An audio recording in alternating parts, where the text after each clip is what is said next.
Dito ko po itatalin yung ating money tree, ano? Ito po sa galon. Ito, pinalalim. Sa mga una ko pong video tutorial ay naituro ko na po yung paggawa nito, no? Ayan, dapat po ay meron siyang tali. Ito, double purpose po yan. Ito pong alambre nito ay magsisilbi po siya ng yung sobrang tubig po, no? Lalabas po dyan sa butas ng alambre yan.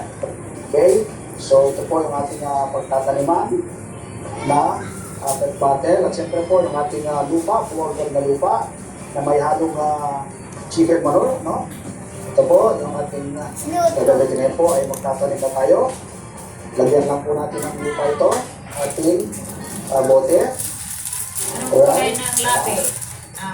Tapos, ay, Labi, bebek. ito po ating Anong kulay ang bebek? ito po. Yan, titignan niyo po. May buko siya.